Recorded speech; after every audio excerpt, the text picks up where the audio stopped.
Ola, son Zoilo Formoso, son o jefe de administración de Seragro e levo nesto desde o principio, desde o 8 de xaneiro de 2001, que foi cando constituímos Seragro.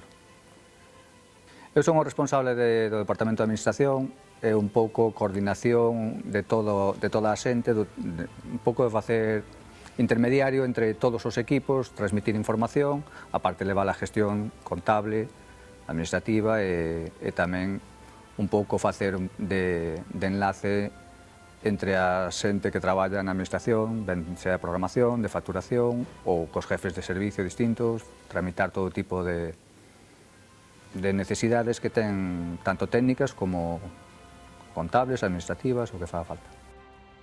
Seragro principalmente é unha cooperativa de traballo asociado donde prestamos servicios a explotacións de vacún de leite en toda Galicia.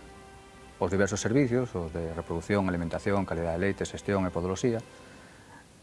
Algúns naceron en Seragro e outros a viñan de antes. E o que se intenta de Seragro é dar o máximo servicio, a mellor calidad, ao mellor precio, lóxicamente, pero con sempre innovación, estar aí no día a día, cos establos, supoño que vos comentarían o resto dos técnicos, e aparte, sempre intentar dar un pasiño máis, estar o día, basicamente.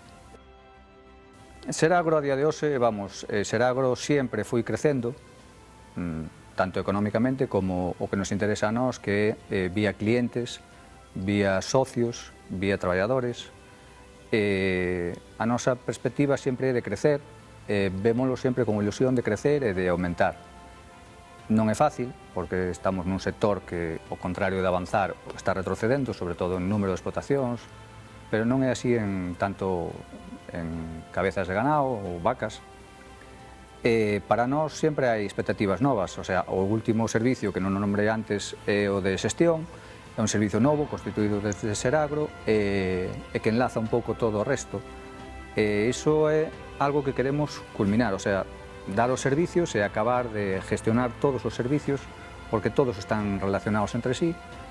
A intención de Seragro é esa, avanzar, dar sempre un paso máis en base á xestión técnico-económica das explotacións, e dentro da xestión técnico-económica está todas as partes dos veterinarios, dos podolos, dos ingenieros de alimentación, de calquera persona que este relacionada co sector vacún leiteiro.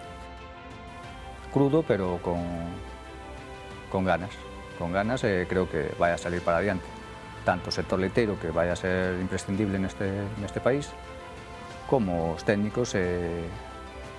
O traballo creo que é duro, que houve momentos máis difíciles que estes, e que sempre se saliu para adiante, e que se vai a seguir salindo.